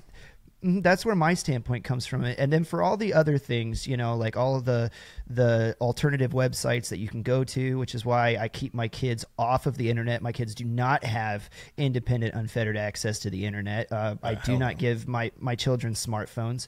I curate an adult put child locks on like everything that I do give them access to. I preview everything that they're going to watch, like if I let them sling YouTube up on the TV or whatever, for all of these reasons like we're talking about. Yeah, absolutely. But I should be able to, as a Christian man, right, have my like the decency of the public square protected. Like I should not have to put up with degeneracy out in public. And like I said, they were the ones that got the Section 230 carve out and define themselves as the public square. So I just want to see it, like I want to see them held to the same like level that they established for themselves. That's my point on it. I think it's interesting because, for the sake of argument, right? Instagram becomes the public square, right? You open your phone, you just opened Instagram, you don't know what you're gonna see, right? And the first thing you do see is a naked human being, okay? All right, and if you're arguing, well, it's the same thing. If I go into a Chili's and there's a naked dude standing there exposing himself to people, well, that person has now committed a crime. But that person online has not committed a crime, even though, right, it's on Instagram, and a 13-year-old could be looking at that, or younger. They open their parents' phone or whatever they see, right? There's no law. The law does not apply across the board. Would you be okay with if, like, there were, and I know there's holes in this argument, it's just like, I'm doing this for the sake of conversation, I just want to keep saying that, I'm not like, you know, but that if there was like an 18 plus section of an algorithm that, you know, they made it smart enough to where there wasn't that shit on like the regular algorithm that you had to basically, let's say, like toggle, you know, the 18 plus feed or whatever. Yeah, the not safe for work feed. Yeah, sure, on whatever. there. Whatever you want to call it. Like, So knowing I'm full just- well you're going to get new chicks or whatever. Right. You know, this is where you start running into things that are, let's go back to, you know, legality versus morality. And that's a much harder conversation to have. I'm going to say, as a Christian man, and because here's the thing, that people would have you believe that you're supposed to divorce your morals and your ethics from your politics. And I just don't see that to be true. My views on morality and ethics as a white Christian man are just as valid as, you know, I think more so, but on the legal spectrum, just as valid as some degenerate from inner city Portland that wants to make arguments. Your vote is one vote, just like their vote is one vote. Right.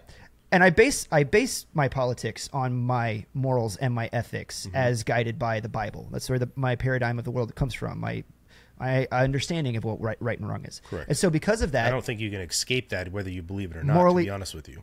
Morally and ethically, no, I'm against what you're saying. And it's just that simple. I think that that's objectively worse. I think it's bad for society, and I don't think that it should be allowed access to the public forum. And then you would be morally and ethically against strip clubs, but those are legal, right? See, I am, though. Yeah, no, I know you are. What I'm saying is, it's like there's a double standard that exists. Right. Well, you know, in the sense that you look at the strip club and it's like a physical space, and I guess now you're talking about the town square versus some 18-year-old out there that can smuggle his way into a strip club, and they have, you know, that kind of stuff, right? And they have, and they will.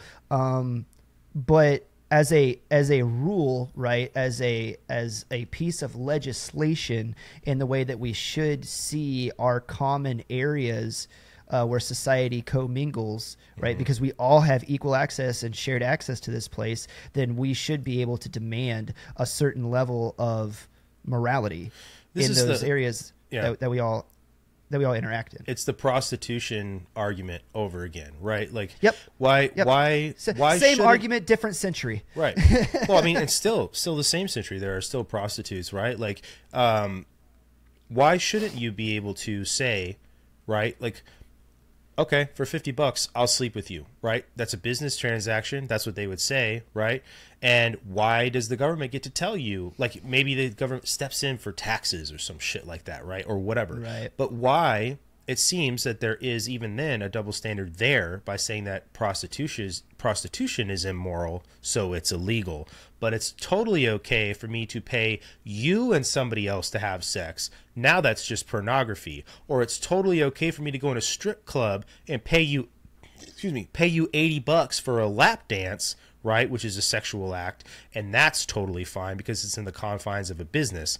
But you as the person can't act on your own behalf and take a 50 for, you know, for whatever you're doing, right? Like, this is, again, people are gonna think I'm a fucking nutbag, dude. Like, I'm just having these devil's advocate arguments because that's like, we have to have. There's no one here to have that side, right? Anyway, right? No, I agree with you. I agree with you completely. I think that the prescription for all that is legislation on the common areas. Like, I already put my foot down on that. I don't think that that's a controversial thing to ask for by any means. And then it goes back to like legislating a certain amount of like ethical behavior in society. Yes, like that's my intended goal for that type of legislation. When it comes to the other sideline examples that you came up with, like the strip club and prostitution, the red light district and all that stuff, right? Like that's where I go, the prescription isn't as much on the government for those things as it is on us, the members of society, shaming now people, stigmatizing and shaming that type of behavior back below the line of what we all have to see in everyday society, right? That's where men need to stand up and start being, like we say all the time, the leaders of their families and then their small communities and things like that, where they say, hey, we're not going to put up with that in this neighborhood. That doesn't happen here because we all have kids, you know what I mean? And things like that. So therein, right, you can't, and back to your other point, you can't legislate and fix all these problems with the government. You just can't. Yeah. Now I'm leaning on men as leaders and the church to stand up and take its God-given responsibility back and start having an effect on that. That's what has to happen. No, I agree. It goes back to personal responsibility. All of this, we live in a society that there is going to be that argument about, well, I can put myself nude online whenever I want, as long, and you can even put not a paywall, but like an obstacle up to say, like, asking for your birthday. Like, that's not that effective, though it's a legal check mark, right? Because you say any 15-year-old could go on Pornhub in a state where they ask for your age before going online. Are you over 18? Yes, that's it. There's nothing else, which is, I think there's some states, you could look them up, I guess, if you want, where you have to submit your driver's license to them. And there was this whole argument about it because Pornhub is a Canadian company. Like, why should I have to submit my driver's license information to Canada as an American citizen to go onto the website or whatever? But there's just no way of knowing. You can't. It's almost pointless to try and legislate stuff like that because there's just so many workarounds and loopholes for people to get around. Like the clicking, yes, I'm 18, I have the legal right to be here. Or like when you go on a website that sells alcohol, it'll ask you up front, are you over the age of 21? Yes. That's it. You know what I mean? Like, that's the one boundary you have to get past to access that website, even though the law says you can't if you're under the age of 21, right? It's almost like fruitless to try to run that down so much. You would just have to make everything illegal and not able to do that. Like, I don't think that you should be able to go on a place like Instagram and put pornography on there, and people do. There's a difference between posting yourself on the beach in a bikini, right? And people will have their own opinions about that too, like decency wise, and some of the shit that you see from these hoes on fucking Instagram, right? Like there's just a blatant difference, I guess. But people are going to always have a free speech argument for that because you're just talking about personal decisions and private behavior, or behavior that is somewhat private online because you exist on a website. I don't think it should happen on Meta because that's not private, right? But a website is different than social media. But well, here's a short list of states that require age verification to view quote-unquote adult content. I can't, just in the short search, I didn't get broken down to which ones actually require you to upload an ID, but some of these do. So you got Louisiana, Mississippi, Utah, Virginia, Arkansas, Texas, Montana, and North Carolina. And then here's states with proposed pending age verification laws. Georgia, Idaho, Indiana, Iowa, Kansas, Ohio. Did I say Ohio twice? Iowa, Ohio, and Oklahoma. Arizona, and Tennessee. So that's actually many more states than I thought. No, I think that's an incredibly common sense thing. And I honestly haven't heard a person make a single counter argument that is coherent. Why are about you not proving your age or not or proving why? Yeah. Because you said it's such a small thing that's so easily bypassed if you really want to get access to it. Yeah, I haven't heard a person be able to, yes. I haven't heard a person like make a coherent argument as to like why that's a bad thing. It takes you 30 seconds more of code. You know what I mean? Is it an effective barrier? No, because all you have to do is click yes or no, right? I mean, if you click no, it's going to divert you away from the website, but nobody going there is going to click no. You know what I mean? It's something. It's something, and that's really for the that's really for the person. It's like is what I'm getting at. Which is why it's they not talk nearly about as the driver's license ID verification thing. Yeah, it's not nearly as effective, right, as I would want it to be. And really who that is going to help is the person that clicks on a website not even realizing. It's like, you accidentally put in whitehouse.com instead of whitehouse.gov. Right. And yeah, then back in the day, that was... Oh, shoot. Yeah. Because the age verification pops up. You're like, that's not the one I wanted. Like, that's sure. That's going to be who that helps more than anything. And it could scare some middle schooler going to a website like that. They're like, oh, shit, they're going to know I'm not 18 somehow, right? Because they don't understand how the fucking internet works. Like, yeah, like I guess that's an effective deterrent, but it's not it's not effective enough. This is why the conversation about driver's licenses or whatever state IDs to verify your identity, and create an account on that website where it's verified who you are. That's why they're having those conversations, I guess. But I mean, I think that we've like rounded this out in a really weird way, but like to go back to the conversation about the internet being the same as in public, okay? I think the biggest difference is that the internet is not a public space in the way that we interpret the internet, the same way going down the street is a public place, okay? Yeah. Meta is a curated experience for you owned by a private company. They do not owe you a platform. They give you permission to use that platform. That's the internet to you, the same way that that public doesn't own, quote unquote, by anybody. You go out in public, it's the public, right? That's the argument. It's privately owned, right? You accept the terms and conditions, even though they're 950 pages long and nobody reads them, okay? It's not their fault, like you said, those carve-outs that they have, that you saw somebody naked online, and therefore it cannot be a public space because it is privately owned, and it's a curated version of the internet. It is not reality. That's the like real legal argument here, right? Sure.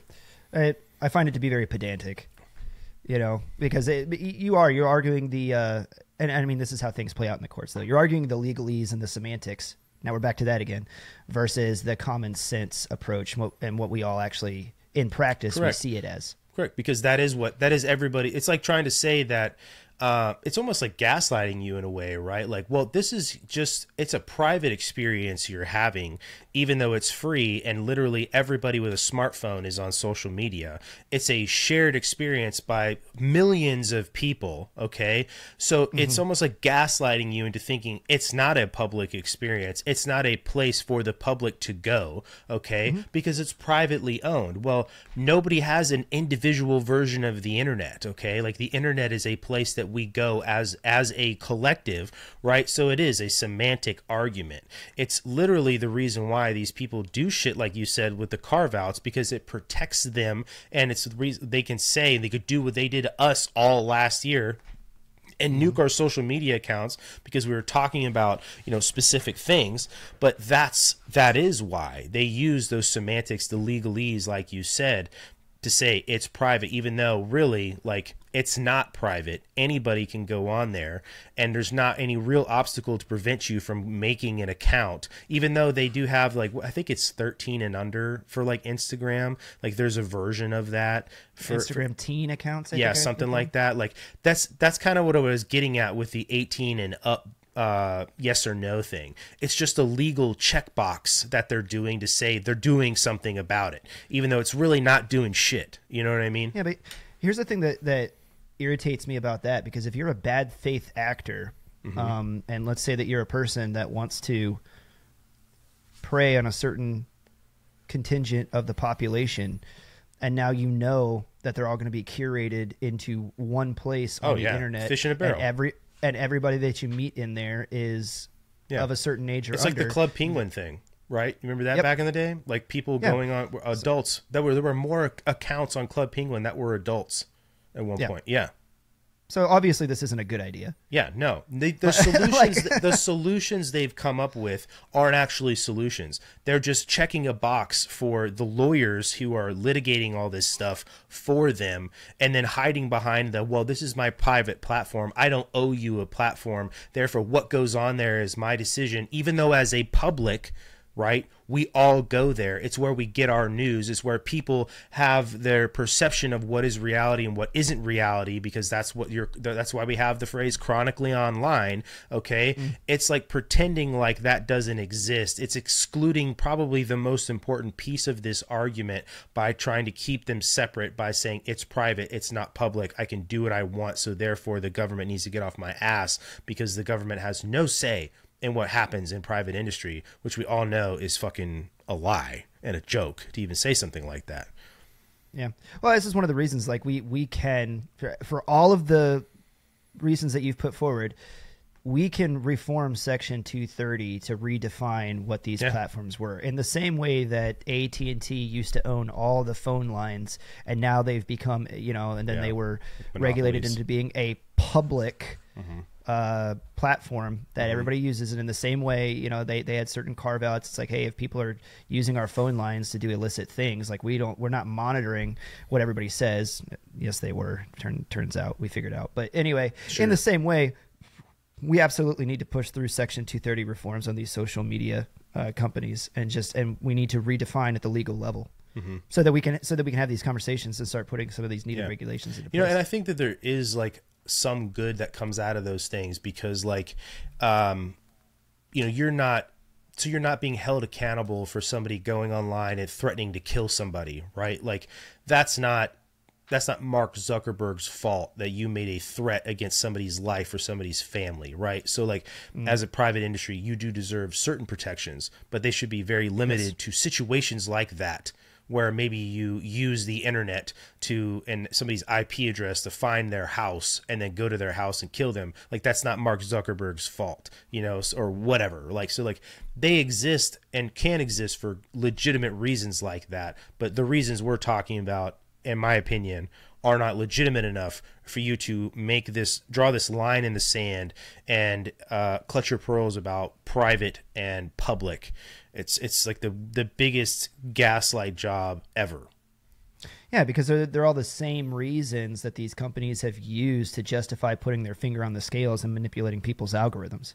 Exactly. So they're all the same reasons. They acknowledge that's the reality, because they do alter the algorithm one way or another, right? It's acknowledging the elephant in the room, but also not acknowledging the elephant in the room. Like, yeah, you're telling me that AI has not gotten sophisticated enough to be plugged into social media to a point that when it recognizes a naked human body, it can't automatically react, ban, and remove. You know what I mean? Yeah. So it's like, don't tell me that the intelligence, the technology doesn't exist.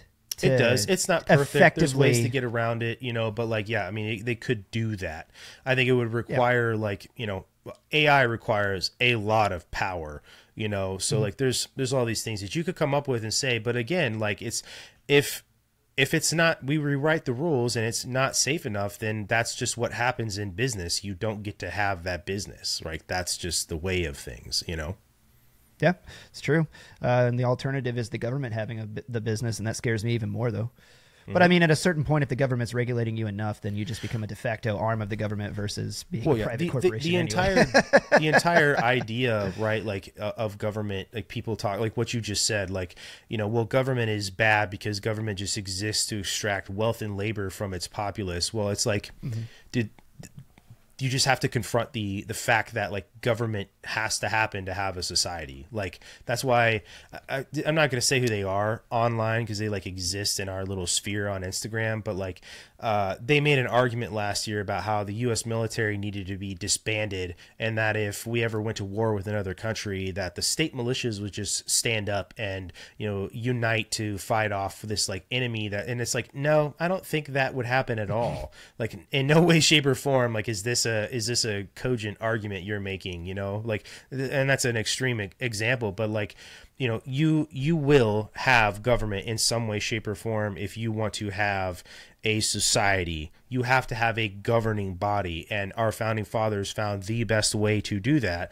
anybody has ever seen. Is it perfect? No, it's not perfect. There are mistakes. They intentionally made the Constitution small, filled with gray area for us as the American people to decipher what it is, what we want it to mean, and to dictate those terms, like American people, right? Which which it goes back to the whole thing I said about like bureaucrats making laws is unnatural. Okay.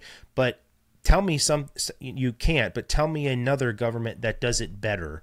And you just can't. It's just not possible. No, it doesn't. And we can't forget too that the government is made up of people. Like see my John Adams quote from earlier. And so if your government is made up of moral and ethical people that are good faith actors and trying to enact policies that are good for society, then you're going to have a moral and an upright government, at least to the point that people can be moral and upright. If the government is made up of moral and ethically deficient people that are bad faith actors and only trying to turn things for their own devices, then ipso facto, what is your government going to go on to do? You know, I think the best way to go at it, I mean, you're right. Sorry. Was having a thought, but I think that one of the best ways to go after like this whole argument, like you said about like OnlyFans, I think that you may be able to quantify going after it with some sort of psychological study and present enough like evidence to say that this does have a destructive effect on the human psyche and it's unhealthy. The same way heroin is also unhealthy, and you can argue that from a scientific standpoint that it should not exist online because it is a destructive behavior, and there is enough evidence that the result will be that other people have a destructive experience as well, even if in the moment they are enjoying themselves, that at the end of the day and over a prolonged period of time, it will create issues, right? Like that would be the best way to go after that in a society that, has laws that should be backed up by logic. You know what I mean? Like, I've never heard a person that's been able to make a moral argument for why something like OnlyFans should exist. Like they'll fall back on. I've heard plenty of people try. It's just never been a First smart Amendment. Like they fall back on that one quite a bit. But most of it just comes down to like hedonistic. I want to be able to do what I want to do, and this is a way I found to make money. And why are you trying to oppress me? Well, it's because there's a better way that you could go about making money that would be good for all of society, and you'd be a contributing member and not a moral degenerate. Well, it's the whole individualism thing that's evil, right? Like it's moral because I'm a moral spirit and that's the whole argument. Like that's not morality. Morally relativistic. It is, exactly. It's selfishness is what it is, and evil behavior, So there isn't, you can't make a this made my life better. Like maybe when you made a bunch of money, like it made your life better, but like at the end of the day, like no, it didn't. Maybe what I should have said is I've never heard a person make a moral argument for why OnlyFans is good for society as a whole and should be preserved. Yeah, no.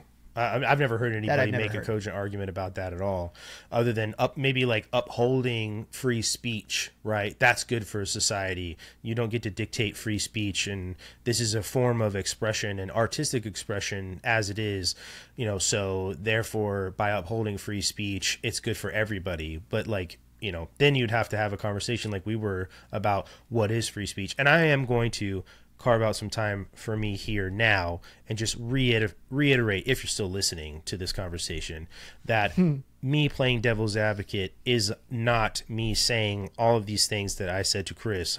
I think these ways, okay? Just want that to be abundantly clear, right? Get the people heated up.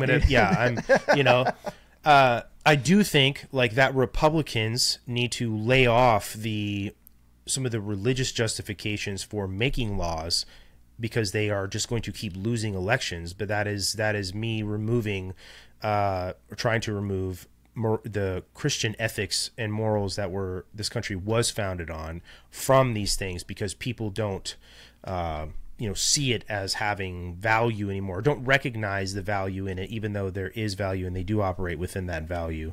That they're just going to continue to lose a voter base if they can't stop making an argument from that. There are ways to make an argument about it without bringing religion into the argument. But that's all. I actually disagree with you a little bit on that point, and I want to see legislators lean into making the argument that Christianity is morally and ethically Oh, yeah, ethically. I thought I accidentally said ethnically. Ethically, morally and ethically superior to all other religions. Our government, all of our founding documents were largely based on Judeo-Christian principles, and because that was the way that we were founded, that's why we've had the success that we've had over the last 250 years. And to your point earlier about not throwing out the baby with the bathwater and forgetting our traditions and where we came from, these were the shoulders of the giants that we stood on that made us great. We should go back and remember our traditions and remember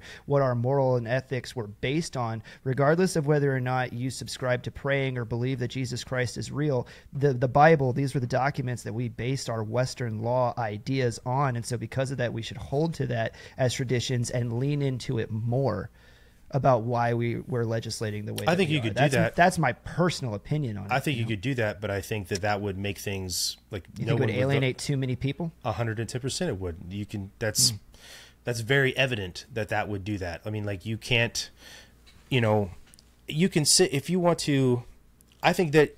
Like the same way I was saying before, you can say that you don't exist in a world where, these Christian principles haven't dictated what our laws are. Much the same way you can't read classical literature effectively if you haven't read the Bible, because there's so many different references to biblical literature and classical literature. Okay, like it's just going to deepen your understanding of what you read if you have that knowledge. Okay. But yes, I think that if like tomorrow, okay, Trump and everybody else underneath him, okay, basically said every decision we're making moving forward is going to be rooted in the Bible, that would be it, right? Like there are going to be people who are like, oh, okay, great, finally, right? And I think that's a good thing, etc. But they would lose way more people. And this is just like, you have to have an argument about like what you want to see and what you think can actually come to fruition as a society. Do you really think that you can, as a government, say, well, from now on, every decision we're making, it's rooted in Christian principle, and I'm going to say that every time I do it, okay? I just don't think that would work if you want to have a government that is functional in the way that you want it to be functional, right? That's it's would be the same as other ideologies being the operating factor for another party and everything they do, right? Like anytime you take a hard position, and this is just like human beings, anytime you take a hard position on anything, you will alienate a group of people, right? If I say strawberry jelly and peanut butter sandwiches are better than grape jelly and peanut butter sandwiches, I have now alienated the grape people, okay? Just like, it's a very simple way to say this. If you say, this is why we're doing it because of this is what it says in the Bible, there will be problems. That's all I'm saying. No, I agree with you. I mean, it's going to happen. I think my biggest reason for wanting to do this is because most of the laws, at least the original ones, the Constitution, the Bill of Rights, are all largely rooted in moral and ethical principles that are derived from the Bible. Don't disagree. That is already where the standard by which we judge morality already comes from the Bible, and Correct. Most people need to understand that you wouldn't Correct. have the basic idea that murdering somebody because they have a different religion than you or because of their race exists in our society as a consensus of belief based on Judeo-Christian principles. If you go to a Muslim country, which they make no bones about, their theocratic dictatorships that are run based on the Quran, then you will see that in their law it is perfectly morally and ethically acceptable to wage jihad and kill somebody that is non-Muslim. Mm-hmm. It's a part of their laws, and it's the way that their society works. And therein you can see, one of the fundamental differences. It's like, if I was to say to you, is murder morally and ethically wrong? And I think that most Americans that are still have a modicum of common sense would say, yes, of course. But if I was to ask that same person, if I was to ask a Muslim that in Syria is murder wrong, they may even ask me, well, who? A Muslim or somebody else? Yeah. You see what I'm saying? Yeah. And so because of that, and the reason I say I want to see, I a personal opinion, right? That I would like to see legislators lean into the base documents about why they believe things are morally and ethically correct, that they are rooted in Judeo principles. I'm not saying that they have to like, hey, we're going to make a law where people aren't allowed to work on Sunday because, the 10 Commandments says. That's not what I'm saying. But of the laws that they do draft, right, they're saying, hey, this is the moral and ethical standard from where we're getting this and why we think that it's going to be beneficial for society and why this law should go forward. Because, like you said, in alienating people, at least then it would make the opposition come out and definitively say, we don't think that Judeo-Christian principles are morally and ethically correct. I mean, and then maybe you can start nailing people down on what the real issues are, because right now you have all this moral equivocation that's going on, which this circles back to the beginning of our conversation, and I'm going to pull out abortion as a hot topic issue to use as my example for this, right? You have one side that says pro-life, all babies are human beings, right? And so we believe, according to our founding documents, that you have the right to life, liberty, and the pursuit of happiness, and you're denying that child of God one of its fundamental inalienable rights as a human being, and then secondarily as an American. But then what do you get the other side? The other side of the argument is, oh, well, I'm pro baby murder. They don't do that. They morally equivocate and say, well, no, I'm for the female, so that's why it's pro-choice. So they keep trying to root these issues into things that sound morally and ethically equivalent to each other. But they're not, and we know that. And so that's one of the reasons it's like I would like to see people just lean into the argument. Don't be afraid of where you get your morals and your ethics from. Use that as the basis for how you make decisions. And I think that's a good thing about things like policies, backfire. and then make the other side argue to you about why your Judeo-Christian principles are that's where I was not ethical. Was going to disagree with you. You don't even have to argue that Judeo-Christian principles don't exist or are bad to argue against that, right? You can sit and say, like murder existed before we had governments that used the Bible as a means to draw, its laws and morals and ethics. Okay, like Sumerians did not use the Bible, when they determined that murder was in fact unlawful, right? Like so, but to make the argument about everything here, like we're saying, like, well, this is why we determine this is what it is, and it's backed up in the Bible. If you want to rebut that, you don't even have to attack the Bible to do that. You can come at it and say, well, fine, you acknowledging quietly that there are a large group of people who don't like hearing about religion in any way, shape, or form, okay? And just talk about the problem without mentioning religion.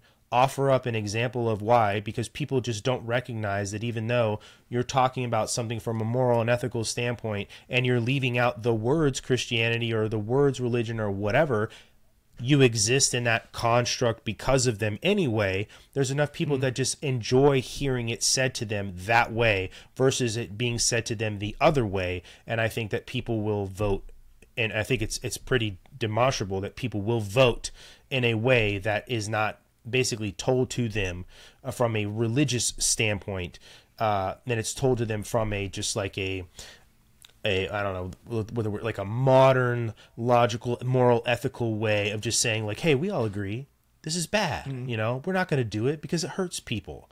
Well, and now I've said X is bad, and you said X is bad, but you said X is bad because God said it is, and I've said X is bad because we just all agree it's bad. You know what I mean? Like, that's all you have to do. You don't even have to address religion you can avoid engaging with it and getting tied up in that by just saying something that's true, regardless of the fact that you exist in the construct that's been built by it in the first place. I see the pragmatism in what you're saying. I think my opinion comes from a place of I've become so frustrated and just sick and tired of my religion being relegated to the side. And it's like, as far as society is concerned, I can't believe a thing is bad because the Bible says that it's bad. You know what I mean? And it's like I'm so tired of people being afraid of, I guess, repping the name of Jesus Christ, as it were, that I just wish that I saw it more in the Fair public enough. space, because I don't disagree if with they you, did, but I think as opposed to what you're saying, where the backlash is on one side, I think that would give a lot of other people the unconscious permission to be like, you know what, yeah, he is right, she is right, I'm going to be proud of this because it is a principle that's rooted in the Bible, and I'm not going to try to equivocate it or come up with some other reason about why I believe that way. I would say this respectfully, that you would have to decide what sort of reality you want to live in. A society where you have to live with the fact that you want to hear more of that. Okay, and if it did start, that then maybe your political views are not going to be represented, and you are now beholden to other people and their political views that aren't rooted in the morals and ethics that you share. Or you live in a world where people are not constantly talking about the Bible, but they are pushing values that are representative of it without mentioning the name, okay? And you live in a society that has laws that match your morals and ethics. I think you have to decide what world, are you going to essentially cope, for lack of a better term, and live in a world, right? And the correct answer is yes, you should cope and live in that world, okay? Because at the end of the day, you have to follow those laws, because that's what, you have to do to go to heaven, and that's what you should do to honor the sacrifice that Christ made for us in our lives. But it's just okay, well, you have to decide, what am I going to give up, I guess, at the end of the day. That's how I view, pragmatically, that's what has to happen. What do you want? You can't it's I guess what I'm trying to say is because of human beings being the way they are, you can't have your cake and eat it too in that box. Does that make sense? That's all I'm saying. Yeah, you're making the point that, would you rather have the law on the books that, like we said earlier, is going to incentivize certain moral and ethical behavior, even though it's sanitized in its language about why it is? Or would you rather live in the world where that law is not on the books, but people walk around and they still, talk about Jesus Christ? Yeah. No, I get it. I see the wisdom in what you're saying. I really do. And there is a place for pragmatism. Yeah, no, and I know that, and part of me is saying that from the stance of I don't want to live in a society that's run by, if we had 4 years of Kamala Harris, I cannot, or what did I say that right? If we had 4 years of Kamala Harris, I don't want to know what the fuck shit would look like right now, especially all of this ungodly, evil crap, right, that went on, right? I am glad to have Donald Trump as president and see a lot of these things that you and I believe in ideologically represented in certain behaviors and decisions, okay? But at the end of the day, the Bible says, right, that you will have to stick up for yourself as a Christian. You will have to, in a world that you won't take the mark, you're going to have to suffer through the tribulations, and you're going to have to live that way. It's going to happen to Christians eventually, right? It may not be our generation, right? So the correct answer is yes, you would rather live in a world where you make your eternal home in heaven and your home here on earth is uncomfortable. That's the correct answer. Am I saying that right? That's the correct answer. But in the confines of this conversation, the pragmatism there, I just think you were going to, and I know you already get this, I'm just reiterating my point, that you're going to lose a lot of people, which is why I don't think somebody like Sarah Huckabee would be successful on the national stage. Even though I like her, I don't think she would be. And it's just, that's my opinion personally. You know what I mean? But sure. Anyway. No, I agree. I agree with much of what you say. I'm fully willing to admit that the world that I was describing a little bit ago and the way that I wish things were is definitely one of, I wish it were this way. I wish things could be that way. But I also understand the pragmatism that you're talking about too, in that the do matters and what can I actually affect versus the way that I just wish things could be. It's like the people last year we were talking about online who were writing in Jesus for their vote. And we talked about right, but that's kind of, you know what I mean? Yeah. Is it you're right 100%? You could write in Mickey Mouse. People literally do write in Mickey Mouse. People that write in their own name, and I think that's kind of funny. Do I think that's a healthy use of your civic responsibility? No, but it's not my prerogative to get into your fucking Kool-Aid about it. It's my prerogative to try to convince you one way or the other, I guess. But excuse me, you know, it's just, this is one of these things, you know, and now we're kind of beating the dead horse on this, but like what we like want and what I think reality could be are two different things. And there's a lot of ways that is what it is. But I think the thing that we can, you know, circle back and agree on is that, I mean, I agree with you completely about the whole meta thing. I think it's a chicken shit way to operate.